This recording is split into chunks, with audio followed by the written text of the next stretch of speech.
Hello there, welcome to my channel on chemistry lessons. If this is your first time, welcome. If not, welcome back. But this channel provides material, full lesson material and revision material for all chemistry topics. I aim to be uploading regular videos to help and support you with your A-level chemistry as well as your BTEC applied science. So please subscribe so that you don't miss out on future videos, and also use the comments features to let me know of topics that you think would be useful in the future. Good luck, and I hope it's useful. This is an AQA A Level Chemistry video. This is lesson 3 in a series of 3 and covers the AS A Level Chemistry topic of 3.1.4 Energetics. And this lesson is the final one, and it looks at using bond enthalpy and Hess's law to determine enthalpy changes. Always a good idea to look at the spec before we start to make sure that we focus in the right areas. So here we can see there's only 3 bullet points here. We're going to look at defining the term bond enthalpy or mean bond enthalpy, and then we're going to use these values to calculate enthalpy of reactions, or delta H. And it says in the gaseous phase there. That'll make sense in a minute. And then we're going to use or explain why these mean bond enthalpies can differ from those determined by Hess's law. Okay, so mean bond enthalpy then, what is it? So this is our definition. It's the mean average energy required to break 1 mole of gaseous bonds.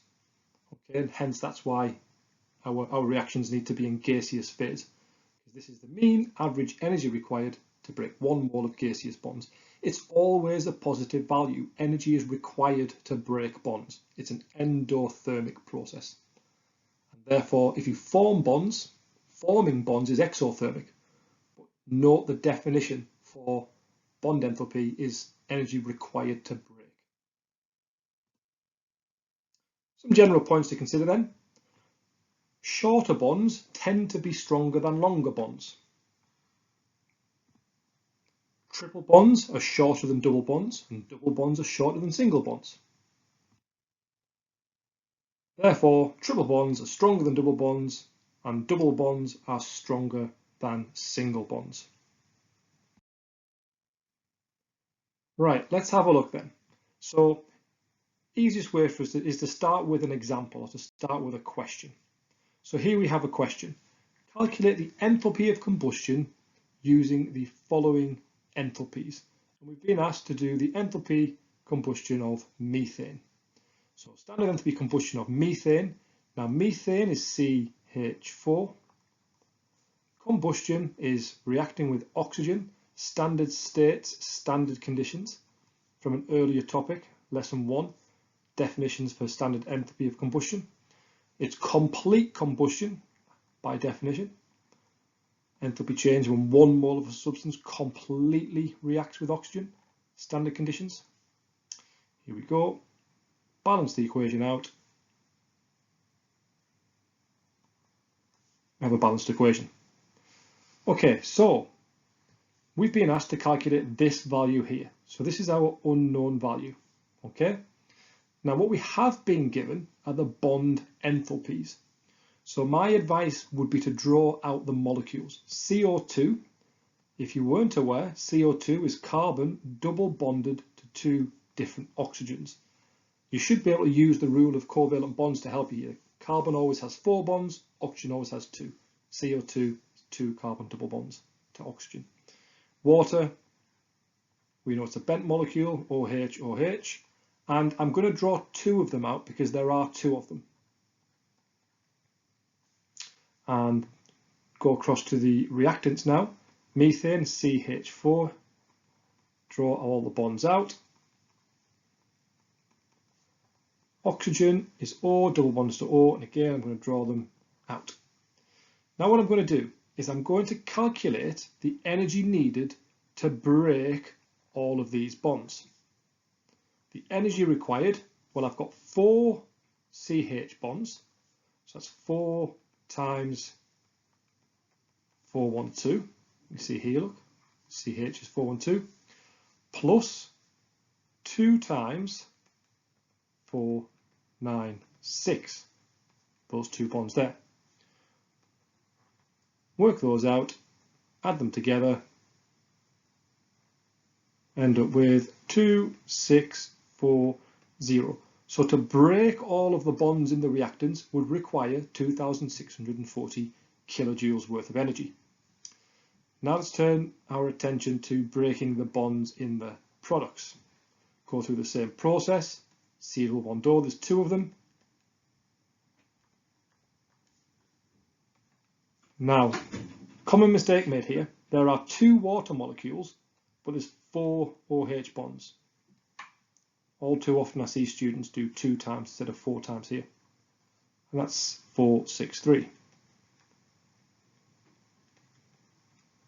Add those together, it's 3, 4, 5, 8. So to break all the bonds in the products would require 3,458. So now what I'm going to do is apply Hess's law. We learned in the previous video. So there's root 1. Root 2 is down here and back up here. So root 1 is equal to root 2, which is equal to, I'm going with this arrow, so this value can stay the same.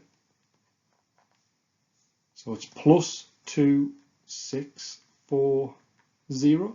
But I'm going against this arrow, so I need to change the sign. So this becomes minus 3, 4, 5, 8, which is equal to minus 818 kilojoules per mole. So that's an exothermic reaction. That makes sense because it's combustion. I would expect a combustion reaction to release energy. So that's minus 818 kilojoules per mole. Okay, so a problem with using bond enthalpies then.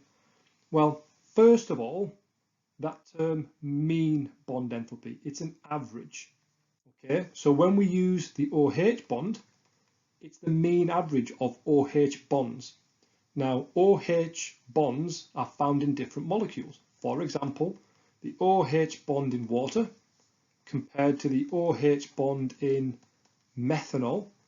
Now, those bonds are not going to be absolutely identical. So the OH bond in methanol, for example, will be slightly different than the OH bond in water. So because it's a mean bond enthalpy, it means it's an average. It's not the exact environment of that bond. So those two bonds in water and methanol, they'll be very similar, but they'll be slightly different because they are slightly different environments. So their bond, the actual bond enthalpies will be slightly different. Hence why we use mean bond enthalpies. So that's one reason why they might differ. One other reason why they might differ to look out for is when we break bonds, when we use mean bond enthalpies, it's in the gaseous state. Now your reaction might not be in the gaseous state using your Hess law and Hess cycles. So just be careful there. Okay, so it's your turn now then. What you're going to do is pause the video, and when you're ready to go through them, unpause the video. So mean bond enthalpy for the HO bond then. So this is the mean average energy required to break 1 mole of gaseous HO bonds. Okay, part B. Use the bond enthalpies in the table to calculate a value for the enthalpy of formation of water. So you need to come up with the equation then. You're looking for the enthalpy formation of water in the gaseous phase. It's going to be forming 1 mole of water from its elements, which in this case is H2 plus half O2. All need to be in the gaseous phase. So what we're going to do is calculate a value to break these bonds, and that is 436 plus half 496. Notice it's the half, it's half O2. This value here is for 1 mole. We need it for half a mole. So let's come up with a value for that, which is a half times 496 plus 436 is 684. Now let's come up with a value to break these bonds. And remember water, draw the molecules out. It's 2 OH bonds, so that's going to be 2 times 4, 6, 4, which is 2 times 4, 6, 4 is equal to 9, 2, 8. So now what we're going to do is apply Hess's law.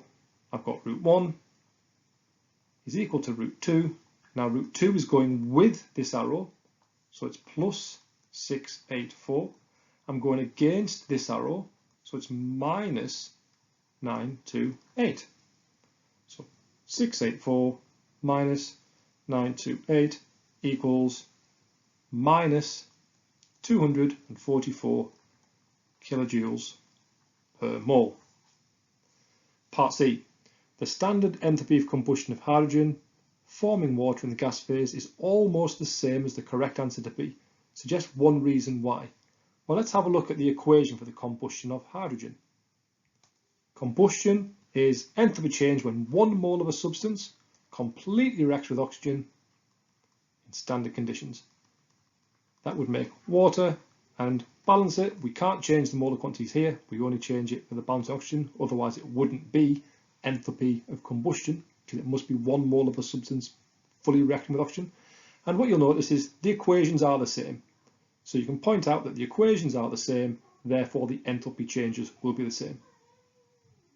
Suggest one reason why you would expect the standard enthalpy to be slightly different. Well, that's because the standard enthalpies we've just used to calculate our value were mean bond enthalpies, and that is a mean average of the bond, and the actual bonds will be slightly different.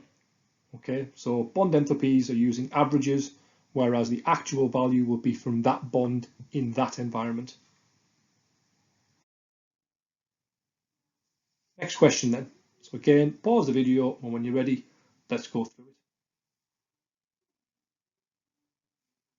Use the enthalpy change for the reaction and the data from the table to calculate the value for the HH bond. So this is a little bit different then. So I'm going to construct my cycle up here. So I'm going to draw them out, draw the molecules out. It's H, 3 H2s. There we go. CO2, like this.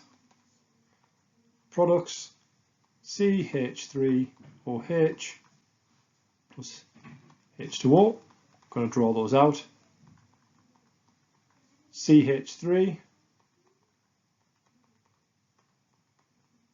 OH. Okay, so I'm going to find the value of all of these. And that's what makes this awkward, is my unknown is this one. I don't know these, so I'm just going to call that 3x, because it's 3 of these. And x is what I'm trying to find out. Plus, I've got 2 of these, which is 3x plus 2 times 743. So let's tidy it up a little bit. 2 times 743 is equal to, so this side is 3x plus 1486. That's my value for the green arrow. Let's find a value for this. So it's 1, 2, 3, so it's 3 times 412. It's a CH bond there, sorry, a CO bond, which is 360.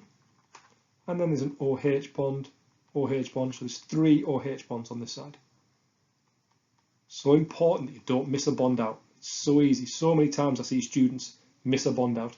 So 3 times 412 plus 360 plus 3 times 463 is equal to 2985. Can't recommend enough that you draw the molecule out and actually cross the bonds out. It's so easy to make a mistake at this point. Okay, not quite there yet. I know that this is minus 49. So I'm still going to use Hess's law here. I'm going to say that this to this is equal to this. So my answer is minus 49 is equal to 3x plus 1486 minus 2985. Just rearrange that a little bit. So move the 2985 to the side.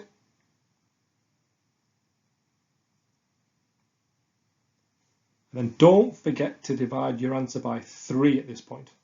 Okay, and I've got an answer on my calculator of 483.3, but I'm going to round that to 483. I've got X is equal to 483 kilojoules per mole. That's quite tricky, and that's quite common for them to do that in exam questions. Okay. Now, bog standard answers here. It's just one reason why the value is different, or the one reason it's different is because the values that we've used are mean average values, whereas the data book will be mean average values, whereas we've calculated it using Hess's law in that environment there. And one environmental advantage of manufacturing methanol by this way, as opposed to the other way,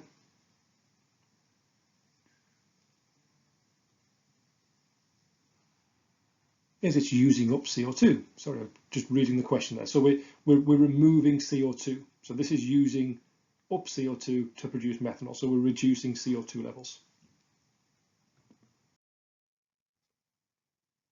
Next question then. So you know the drill. When you're ready to go through it, so pause the video now. When you're ready to go through it, unpause. Right, write an equation including state symbols for the reaction with enthalpy change equal to the formation of iron 3 oxide. Iron 3 oxide is Fe, so that's telling me the iron is 3 plus. I know that oxide is 2 minus, so it's going to be Fe2 or 3. It's the formation, so I'm forming 1 mole. It will be from the elements, which in this case is iron and oxygen. And this is 1.5. So we've got to get used to being able to use fractions here, because this must remain as 1 mole. The Fe2O3 must remain as 1 mole.